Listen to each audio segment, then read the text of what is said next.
It's so good to be back. Um, so it's been a little over 6 months since we've been gone, and it feels like forever. It is a little bittersweet being back because it's wonderful to see everybody, but then you realize how much we miss you guys and we miss being here. But we know that God is the waymaker and God is in charge of our lives, and God put us where we need to be when we need to be there. So, um, I'm grateful to be back, even though we've missed you guys. Um, so, yes, I'm going to share a little bit about Light of Cambodia and the work we've been doing this year in our first full year as almost an official nonprofit. We're working on that. Um, and we just thank you so much for all of your support, for the financial support, and for all the prayers. Um, Without either, none of this would happen. We need the finances, but the prayer is what paves the way for us to be there and for God to work in His people's heart in Cambodia. Um, so this year, we went back to Cambodia in January for about 16 days. Um, it was myself. We take a small team just because it's very expensive to go, and we are focusing on building up the locals to be the actual workers there. It's not the Americans coming in and rescuing them. That is not the goal. The goal is for us to use the resources like Pastor Thomas had shared, use the resources God's given us to help support them and build them up. So we don't take a lot of people, but we just go and help support them and um, you know, do God's will out there. Um, so we went in January for about 16 days. It's myself, my mom Kim, one of our other friends, Hugh. He's an electrician and and a very strong man of God. That man will pray for anybody, anytime, anywhere. Talks to everybody. Nobody is a friend. Wherever he was sitting on a plane or anywhere else he made a friend and shared, the light of Christ to them. It was amazing to see. And then we have Sydney and Nareth that came with us, and they are the founders. They're the reason Light of Cambodia exists. Just really briefly, they were children during the Khmer Rouge massacres in the 70s and experienced all the atrocities that happened then. They managed to escape with some of their families. The U.S. actually opened their doors to them, and so they escaped and settled in the U.S. as children. They both lost a parent. They both were in not concentration camps, sorry, the refugee camps for about 4 years before they were able to make it out. And, it was a very difficult and very dark time for everybody in the country at that point. When they went back finally in 2019, they realized how dire the situation there still is. They found some of their family members and just realized how much they needed. And God had given them and blessed them so much here in the U.S. that they really wanted to start sharing what God had given them with their local communities out there. And that's where Light of Cambodia came in. And so, Nareth talked to my mom and said, hey, you should help us do this. And so then my mom called me and said, hey, you should help me do this. And so here I am.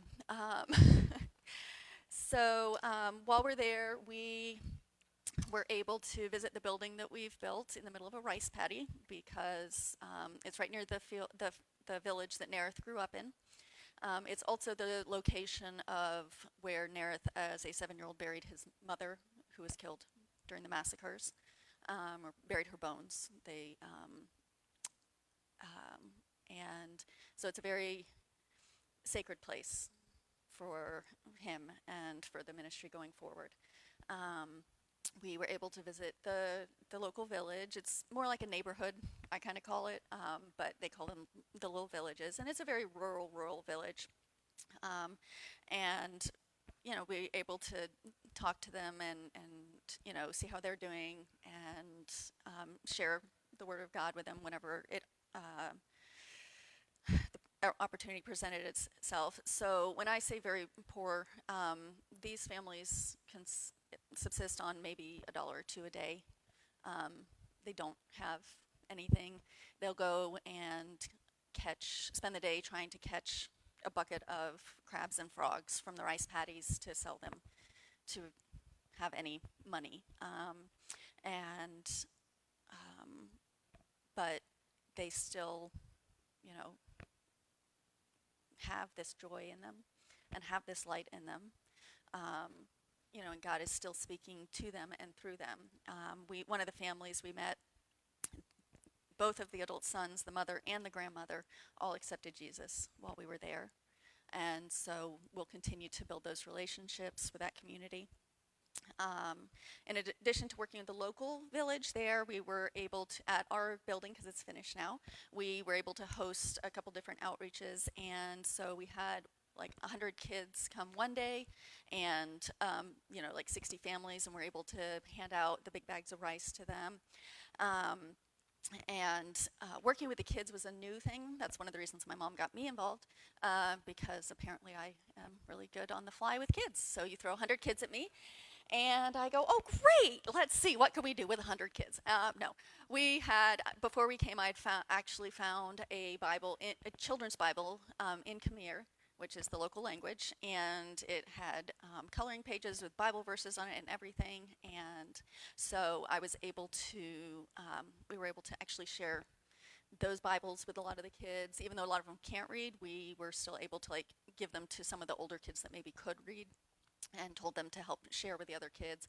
They loved coloring the pictures, and obviously we did other crafts and sang songs with them, and it was a wonderful time. And then, did it again the next day with about 70 kids, and it was, that's what we want that building to be there for. Yes, it's a church on Sunday, but it's also a place for these kids to come and throughout the week learn about God, learn English, be connected, and be safe.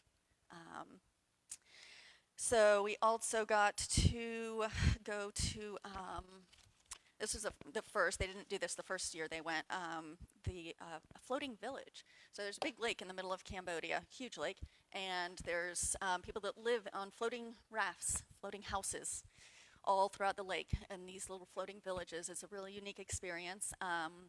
And so we were able to set up an opportunity. We fed them, and we're able to speak and hand out again about 60 bags of rice. And we also visited a lot of home churches. So because it's so rural, because there's lack of transportation, going to church like this on Sunday is not something that is possible for a lot of the families. And so in a lot of these communities, God's raised up a leader. I call them pastors. They don't like to be called pastors because they're not ordained, but they are. They're the leaders there. They call themselves servants of God. And I'm like, well, yes, and you're the pastor. And so these little, 3 to 5 families, they get together and, they worship and learn about God. And, they find a way to meet together. It's like the churches in Acts. It is the church. Sorry. So we built relationships with a lot of different home churches like that, and we're able to visit them. We were able to hand out other Bibles in Khmer and tarps, because a lot of them, when we say home churches, they're not meeting inside and around the kitchen table. They're meeting outside on a tarp under a tree. And they're like, hey, our tarp has a lot of holes in it. Can we get a new tarp? And we're like, yeah, we can get you a new tarp. Not a problem. And so, there's several of those churches that we visited and connected with, and all that's in the Persat area where the church is located. Our community center is located. And then in Battambang, we also were able to host a 2 days pastors conference. So it's Eden Church is another church that we are friends with, and again, called it a pastors conference, but it was really open to any of the local pastors or other community leaders, small group leaders, and that kind of stuff. And Kim and Hugh and myself were able to teach on the kingdom of God and from different aspects of that, and on worship.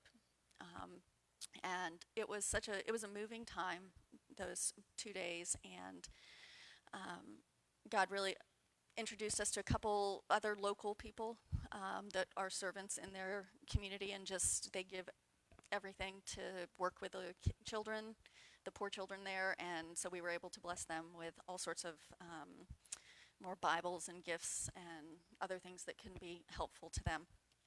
Um, so one of the biggest things we did this time, so we did travel and do a lot of those visits, but our goal was to get the Light of Cambodia Worship and Education Center established.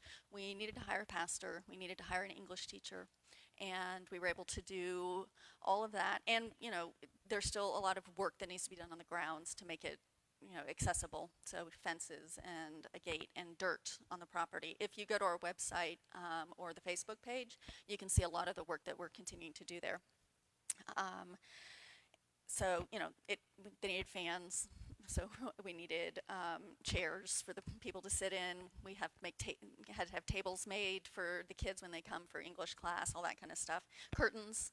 But one of the greatest things that happened was we were interviewing people to be the English teacher and the pastor, and God brought this man named Bunta into our interview sessions for Kim and I, and the minute his mouth opened and we started talking, we knew that he was supposed to be a part of the ministry.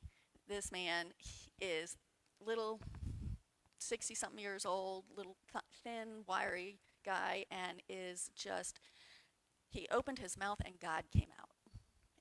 And he was so real and is so genuine, and just his heart for his community, because that's his community, was just like, Mom and I looked at each other and we're just like, this guy.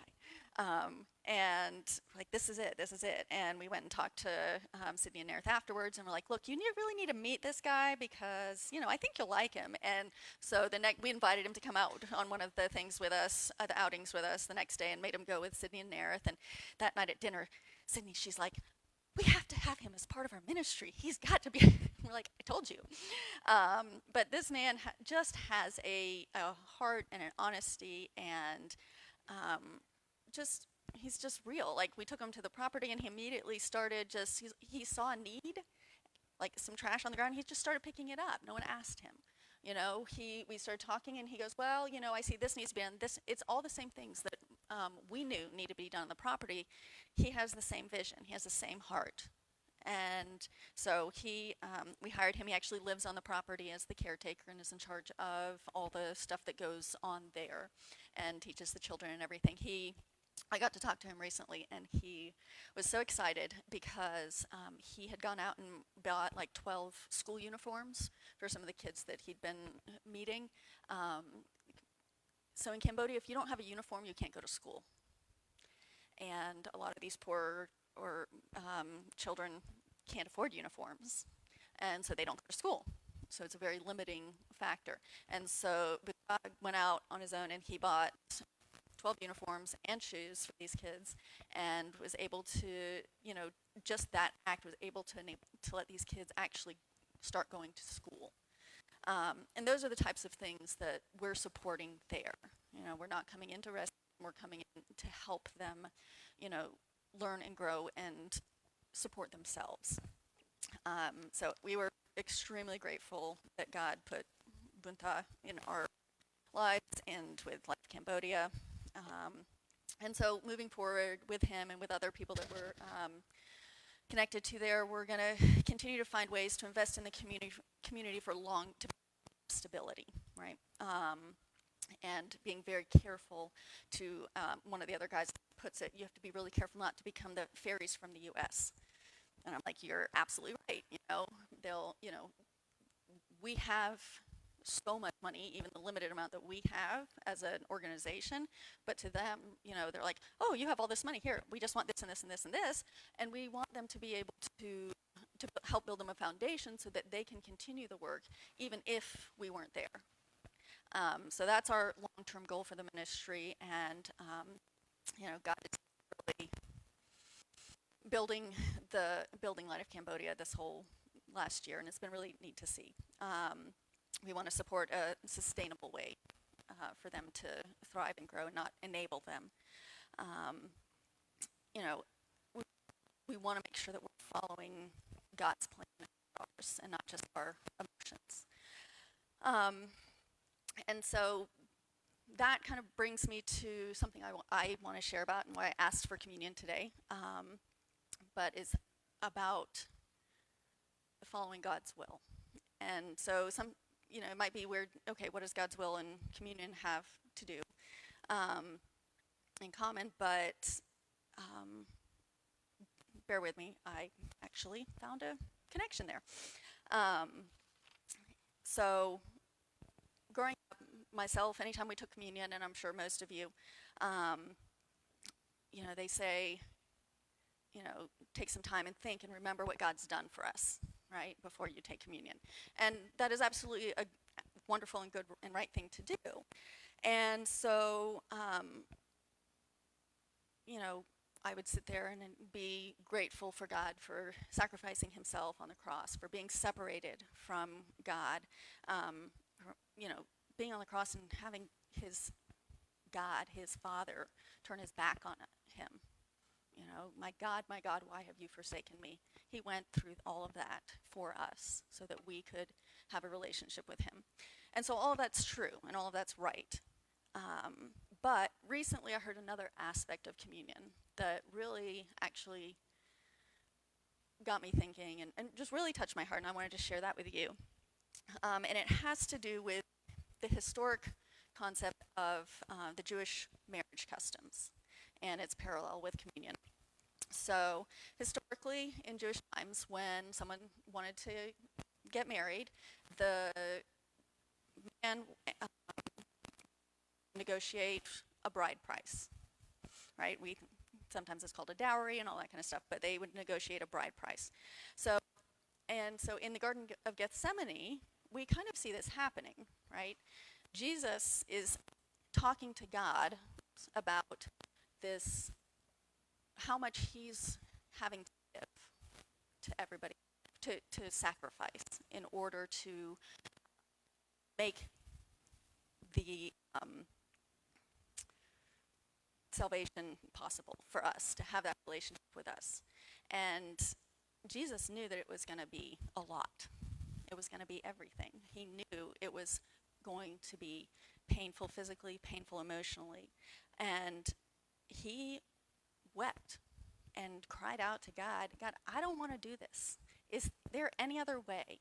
He spent the whole night in prayer trying to figure out, if there's another way, what's another bride price that I can pay to get to my bride?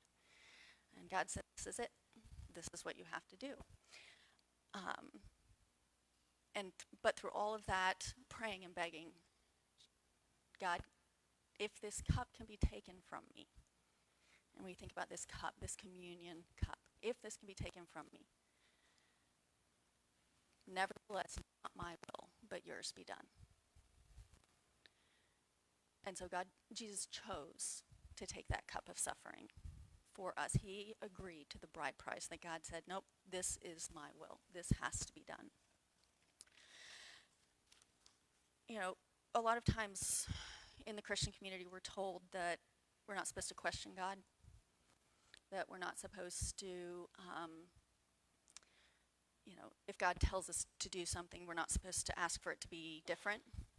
But that's not true. That's not even true in the Old Testament. In 2 Kings 20, King Hezekiah was told by Isaiah the prophet that, because he was very sick, and he said, God says you're going to die and you're not going to recover. That's it. Set your house in order because you are going to die and not live. And then Isaiah left. And Hezekiah didn't say, yes, God, okay, I'm going to die. Great. He turned around and he begged God, and he prayed, and he wept, and said, God, I've done what's good in your sight. Please give me more life. And before Isaiah had gone out the door, out the middle of the court, God said, go talk to Hezekiah and tell him, I have heard your prayer. I have seen your tears. Behold, I will heal you. And he also said, I will add 15 years to your life, and I will deliver you and this city from the hand of the king of Assyria. I will defend this city for my own sake and for my servant David's sake. He didn't just heal his body. He rescued his entire town because Hezekiah begged him to. And this is Old Testament, not just New Testament. So sometimes God's going to say, nope, you got to do the hard thing. This is the way it has to go.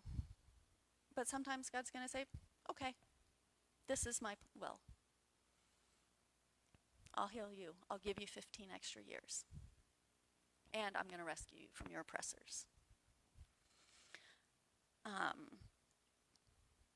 It's not a bad thing to be upset when something hard happens. It's not a bad thing to question God and beg him for something to be different. But nevertheless, God's will be done.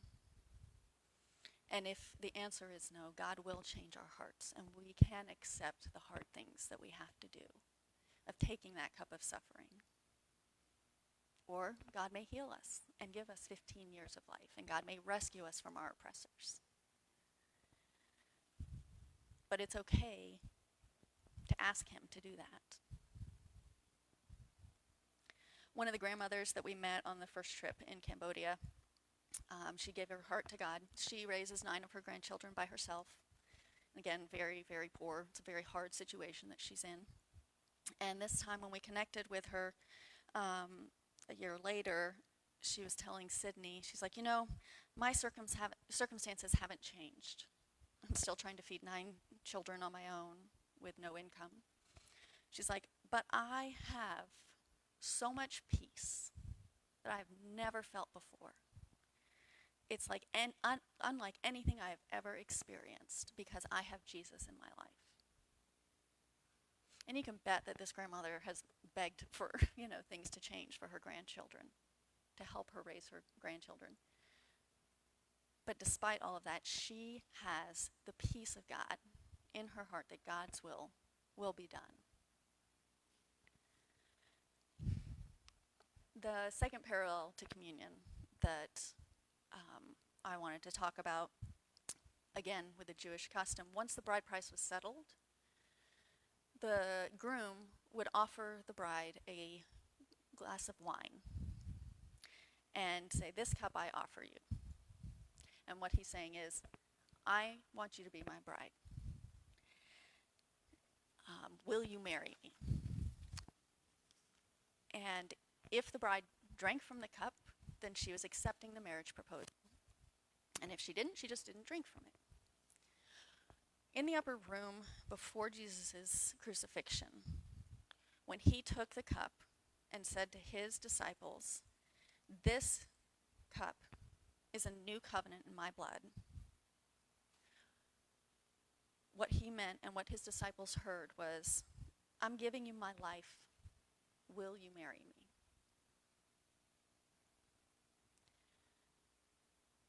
Every time we take communion, yes, we remember what God's done for us. We remember the bride price.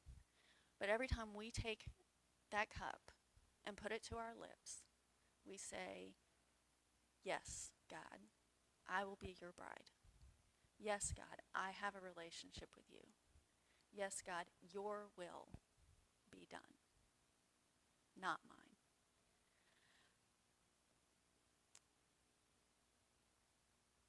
When I heard that concept and that parallel between the Jewish custom and communion, it touched my heart so much deeper than I had ever experienced when thinking about communion and the sacrifice. And again, I'm not minimizing us sitting there and praising God and thanking him for his sacrifice whenever we take communion. But when we stop and we think that God's saying, if you drink this cup, you're mine. and you're saying you're mine, and you're saying you're my bride, that's a whole nother level of acceptance and commitment to God in my heart. So, yes, we're doing this in remembrance of him, but every time we do it, we're doing it and saying, yes, God, I'm your bride. Yes, God, I accept your will in my life.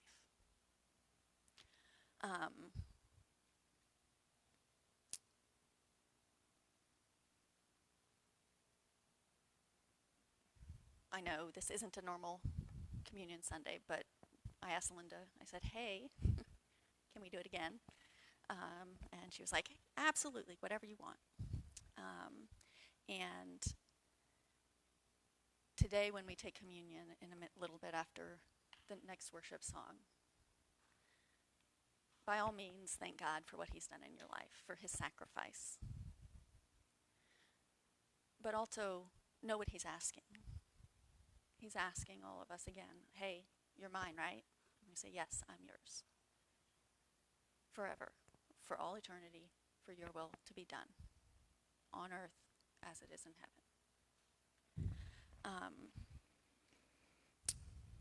I'm going to pray, and then Tor's going to come do another song. I'm not long-winded like, some other people. Just kidding, Thomas. Just gives him extra time to talk. I've missed you guys.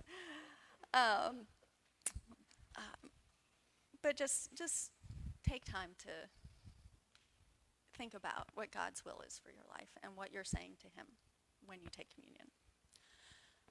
God, we just thank you so much for today. We thank you for the opportunity for us to be here, for us Johnsons to come in, and for Mike allowing us to just take over and do everything, giving him the day off.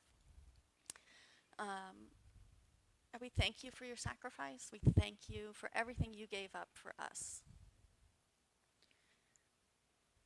We thank you that you allow us to beg you to change things when we're not happy with them.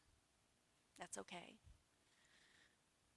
But God, help us to always know that and say in our hearts that, God, your will be done. Whether you heal us, whether you rescue us from our enemies, or whether we go and we face that suffering, God, we know your will is done.